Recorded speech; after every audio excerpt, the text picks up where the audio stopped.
back to ride 26, but for today's video, instead of a normal ride, we are going to be doing a requested video, which is how to stop your horse off your seat. This needs to be done after. You don't want to just go out there and expect them to go stop, go stop, go stop.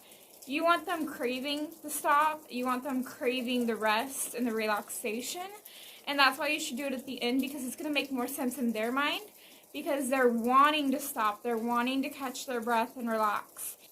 So let's get into the 4 steps that I do to teach my horse how to stop off my seat. Step 1, you're going to start on the ground. Now some people are going to be like, why are you starting on the ground? Okay, so I use voice cues with my horse, but I'm eventually trying to get out of that. So in order to help her understand what I'm asking and give her a clue of what I'm asking, I'm going to teach her whoa on the ground. So by teaching her whoa on the ground, when I go to sit back in the saddle for the first time and expect her to stop, I can say whoa and she'll have an idea and she'll put 2 and 2 together, and eventually I can take out that whoa and she'll start just going off my seat and my legs. So again, the first step is to teach whoa on the ground. I did this at all 3 gates, but this video is kind of long, so here's just a limited demonstration. You see she stops. Great job. Okay, you've got step 1 down. Your horse is stopping on the lunge line when you say whoa. Let's go to step 2. Step 2, your horse needs to know how to 1 rein stop or flex.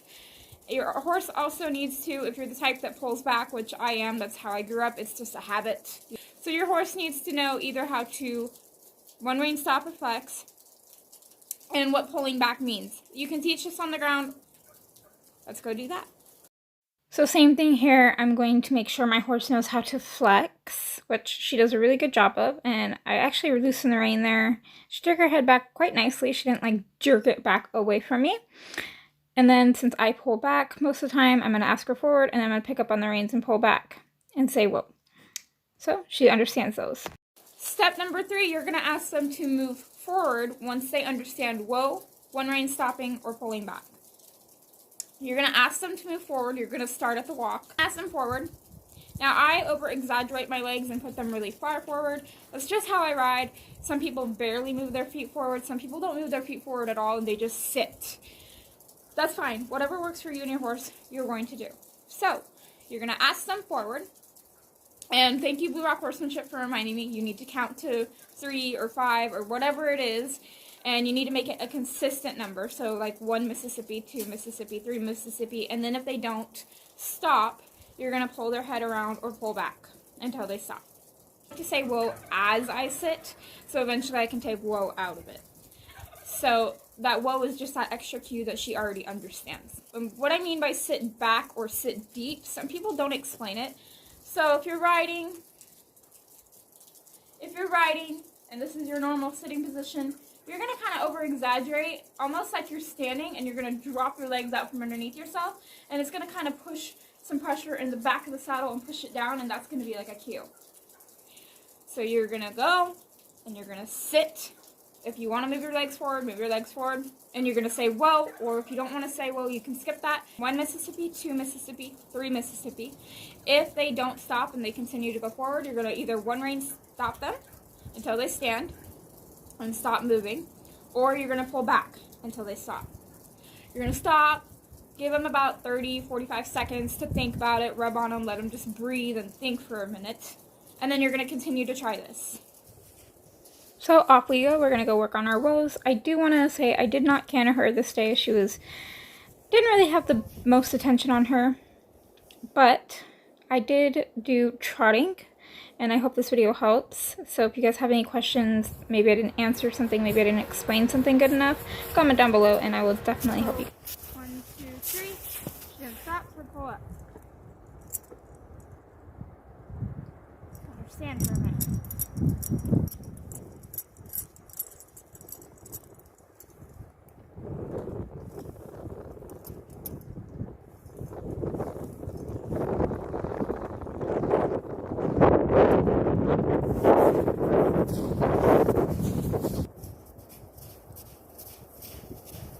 Whoa.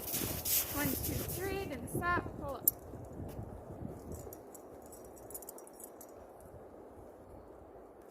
Say she were to walk off, all I would do is pick her up. So I'm going to turn her around, ask her to stop, have her walk off, and show you.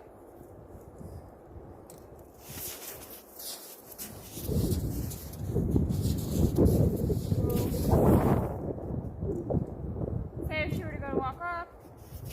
Whoa. I just do it again. If she continued to walk off, I would flex her. And if she continued after that, I'd make her jog a couple circles, make her work real hard, and then ask her again.